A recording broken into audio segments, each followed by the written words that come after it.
Hello बच्चों, कैसे हैं आप लोग। आई होप कि आप लोग अच्छे होंगे और आप सबकी पढ़ाई भी अच्छी चल रही होगी। अभी हम लोग करने वाले हैं क्लास 10th के लाइफ प्रोसेस चैप्टर, जो बायोलॉजी का चैप्टर है। इसमें एक टॉपिक है न्यूट्रिशन, ठीक है।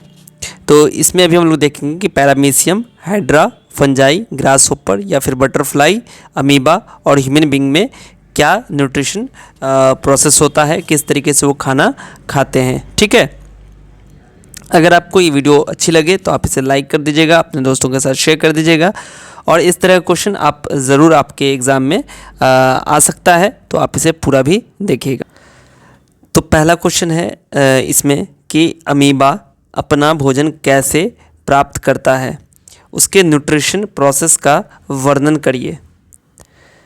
तो इसका आंसर होगा कि अमीबा एक यूनिसेलुलर जीव है जो होलोजोइक मोड ऑफ न्यूट्रिशन अपनाता है। यह प्रक्रिया फेगोसाइटोसिस कहलाती है, ठीक है। अमीबा अपने स्यूडोपोडिया यानी कि कृत्रिम पैर की मदद से भोजन को घेर लेता है और उसे फूड वैक्यूल में बंद कर लेता है।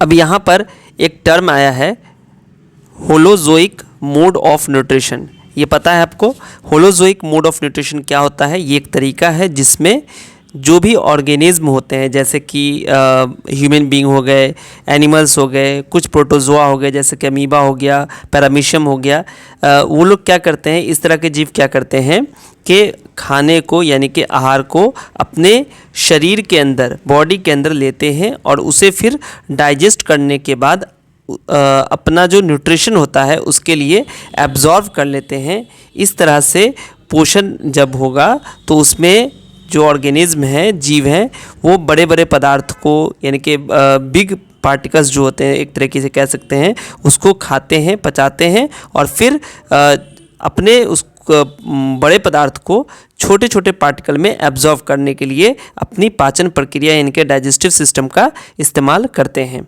ठीक है। यानी कि होलोजोइक न्यूट्रिशन क्या हुआ, जिसमें जीव बाहर से पदार्थ को खाता है, उसको पचाता है और फिर शरीर की नीड के अकॉर्डिंग उन्हें अवशोषित यानी कि ऑब्जर्व करता है, ठीक है। तो holozoic mode of nutrition amoeba के अंदर भी होता है, ठीक है। इसके बाद इसमें एक और लफ्ज़ है फेगोसाइटिस। फेगोसाइटिस क्या है ये तो अभी हम लोग पढ़ेंगे ही, लेकिन मैं शॉर्ट में आपको बता देता हूँ कि फेगोसाइटिस जो है ये एक जैविक प्रक्रिया होती है जिसमें कोशिकाएं यानी कि जो सेल होते हैं फेगोसाइट्स, वो बाहर के जो भी पदार्थ होते हैं या फिर सूक्ष्म जीव होते हैं और माइक्रो ऑर्गेनिज्म होते हैं जैसे कि बैक्टीरिया, वायरस वगैरह को अपने सेल में अवशोषित कर लेते हैं, एब्जॉर्ब कर लेते हैं और उनको नष्ट कर देते हैं, ख़त्म कर देते हैं, ठीक है। इसी तरीके से यहाँ पर जो अमीबा जो खाना खाता है या उसका जो प्रोसेस है वो फेगोसाइटिस कहलाता है। इसमें क्या है कि अमीबा अपने स्यूडोपोडिया यानी कि जो आर्टिफिशियल फॉल्स पैर होते हैं, फॉल्स फुट होते हैं, उसकी मदद से भोजन को घेर लेता है और उससे फूड वैक्यूल में बंद कर लेता है। इसके बाद फूड वैक्यूल में पाचन एंजाइम यानी कि डाइजेस्टिव एंजाइम रिलीज होते हैं जो भोजन को सरल पदार्थों में तोड़ देते हैं। ये पोषक तत्व साइटोप्लाज्म द्वारा अवशोषित किए जाते हैं और अमीबा की ऊर्जा और विकास में मदद करते हैं। बचा हुआ अपचित भोजन सेल झिल्ली के माध्यम से बाहर निकाल दिया जाता है, ठीक है। बात समझ में आ गई। तो ये जो प्रोसेस था ये था अमीबा का कि वो कैसे अपने न्यूट्रिशन को अपने खाने को प्राप्त करते हैं, ठीक है। उनके न्यूट्रिशन प्रोसेस क्या है, ठीक है।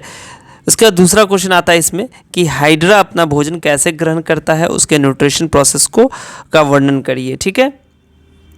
देखिए, हाइड्रा एक जलीय जीव है जो टेंटिकल्स यानी कि स्पर्शक की मदद से भोजन प्राप्त करता है। इसके टेंटिकल्स पर मौजूद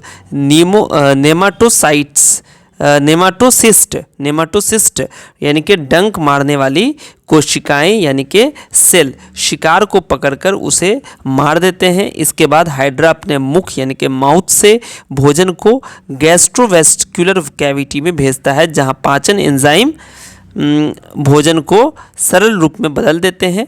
पोषक तत्व शरीर की कोशिकाओं द्वारा अवशोषित कर लिए जाते हैं और बचा हुआ अपचित भोजन मुख के माध्यम से बाहर निकल जाता है। ठीक है, तो ये हो गया किसका, ये हो गया आपका हाइड्रा का। ठीक है ना, बात समझ में आ गई। इसमें टेंटिकल्स होते हैं जो शिकार को पकड़ते हैं, उसको मार देते हैं।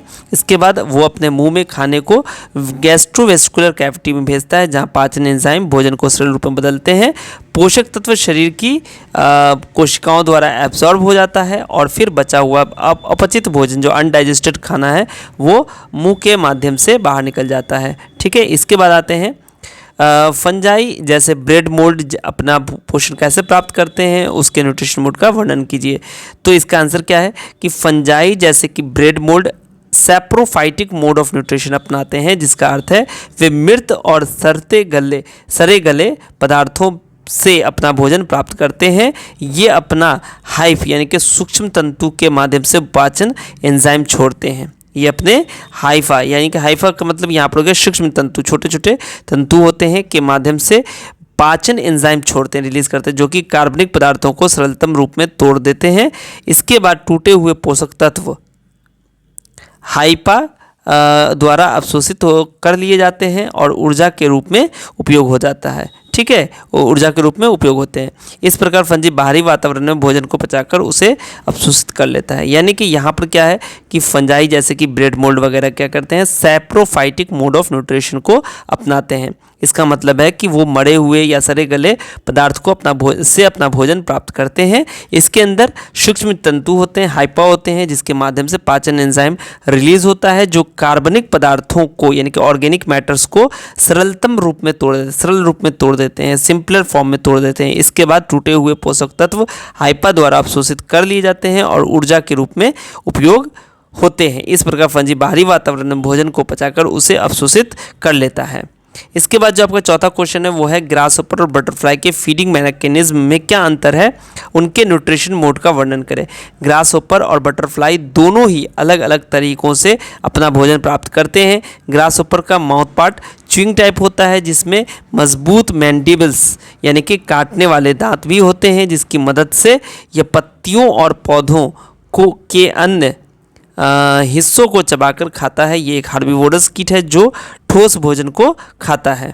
ठीक है, वहीं बटरफ्लाई क्या है, तो बटरफ्लाई का माउथ पार्ट सकिंग टाइप होता है, जिसमें एक लंबी और लचीली प्रोबोसिस चूसने वाली सूंड हो पाई जाती है। ये सूंड पौधे के अंदर जाकर नेक्टर यानी कि फूलों का रस को चूसने में मदद करती है। बटरफ्लाई केवल तरल आहार ग्रहण करती हैं और यह भी एक हार्बीवोरस जीव है।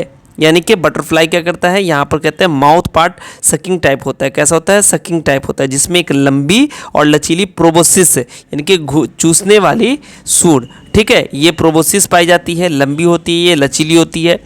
ये सूंड फूलों के अंदर जाकर नेक्टर यानी कि फूलों का रस को चूसने में मदद करती है।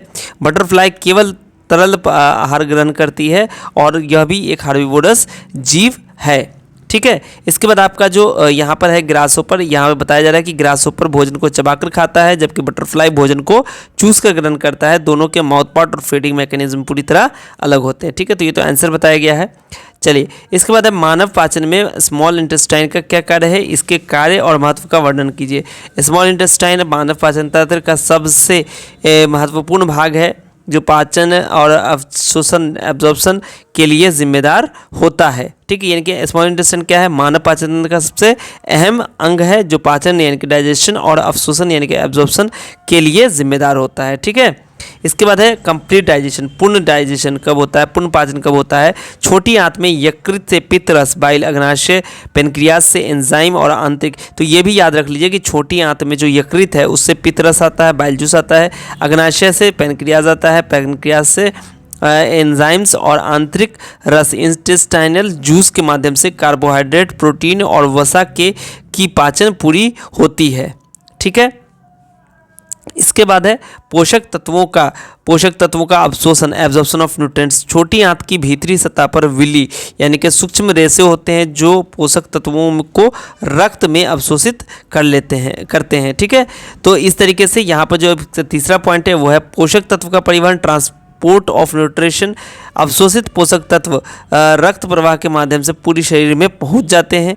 अपचित भोजन का स्थानांतरण, फॉरवर्डिंग ऑफ अनडाइजेस्टेड फूड, जो भोजन पूरी तरह से पचता नहीं है वो बड़ी आंत में ही भेज दिया जाता है। ठीक है, यानी कि छोटी आंत के बिना शरीर भोजन से ऊर्जा प्राप्त नहीं कर सकता है, इसलिए यह पाचन तंत्र का सबसे महत्वपूर्ण भाग है। इस तरीके से जो आज का सेशन था जिसमें मैंने 5 क्वेश्चन आपके लिए मैंने बताए हैं आपको। ठीक है, तो आप इसे अपने दोस्तों के साथ शेयर कर दीजिएगा और अगर वीडियो अच्छी लगी है तो लाइक कीजिएगा, कमेंट जरूर कीजिएगा।